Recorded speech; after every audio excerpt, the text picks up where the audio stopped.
يا مساء العسل، وحشتونا. النهارده هنعمل الكشري او المصري بمكوناته كله وطريقة العمل بتاعته.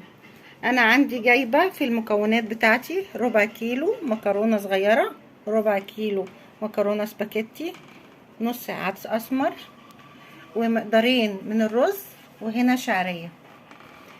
يلا بينا نعمل بقى الخطوات. دلوقتي يا جماعة انا جبت العدس الاسمر وقطعت عليه بصلتين وفصين توم وحطيت عليه ميه، ورحت حطها على البوتاجاز. ما بحطش اكتر من كده، لا بحط زيت ولا بحط حاجه، واستوي بوطي معاه. وعندي انا هنا عاينه جزء منه العدس كده وعليه البصله وسايباهم، هقول لكم ليه انا سايباهم دلوقتي. وهنا معايا الحله بتاعه المكرونه، سلق المكرونه ابتدت خلاص تغلي. هبتدي احط نوع المكرونه، وهحط برضو المكرونه التانية لان كده كده انا هخلطهم وهقلبهم واخليهم يستووا مع بعض وارجع لكم تاني. انا دلوقتي يا جماعه كده حمصت الشعريه عشان هعمل الرز. في ناس بتعمل الرز بتاع الكشري المصري ابيض، انا كنت الاول بعمله كده، دلوقتي بقيت عم تجيب له الشعريه واحمصها. وبعد كده ده التكايه اللي انا قلت لكم عيناها. البصله بالعدس الاسمر هشوحها تشويحه، وبعد كده هروح ضايفه عليها الرز الابيض نشوحه، وبعدين نرجع لكم تاني. دلوقتي بقى انا غسلت الرز وجهزته، هبتدي اضيفه اشوحه يا جماعه كده، اشوحه تشويحه مع بعضه كل المكونات.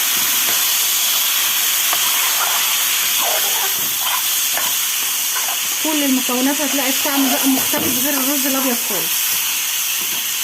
جربوها وهتصدقوا الحدق بتاعها العادي كانكم بتعملوا رز، وبعد كده هتدوها ميه سخنه ونرجع لكم تاني. بصوا بقى يا جماعه، دلوقتي العدس خلاص انا هدفع عليه. دلوقتي المكرونه انا طفيت عليها، اطلعها واصفيها في المصفى. وهنا دلوقتي الرز معايا اهوت استوى.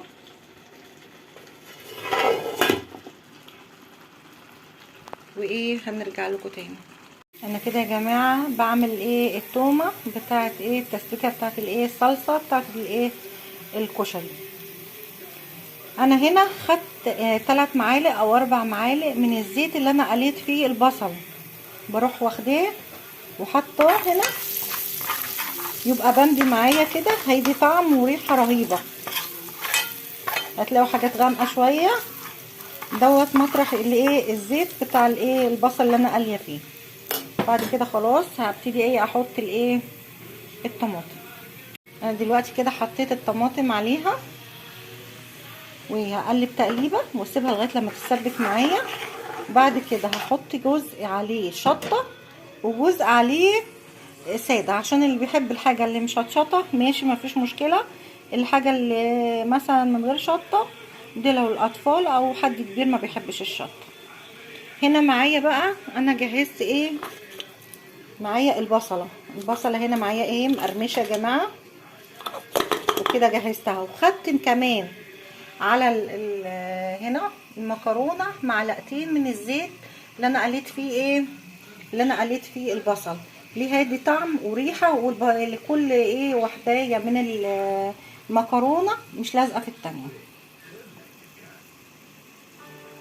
ودلوقتي ده الشكل النهائي الكشري المصري دوت. الصلصه حطيت طبقه رز، بعدين مكرونه، بعدين العدس، بعدين صلصه، وعلى الوش بقى حطينا البصل متحمر.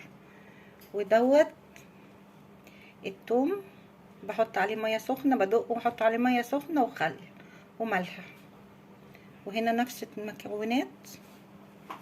هنا بقى بحط ديت بقى الصلصه الحاره، بحط معلقتين زيت وبحط عليها على النار، وبحط عليها معلقه شطه تقدح فيها، وبعدين احط عليها الايه الصلصه تاخد غلوه وبطفي عليها.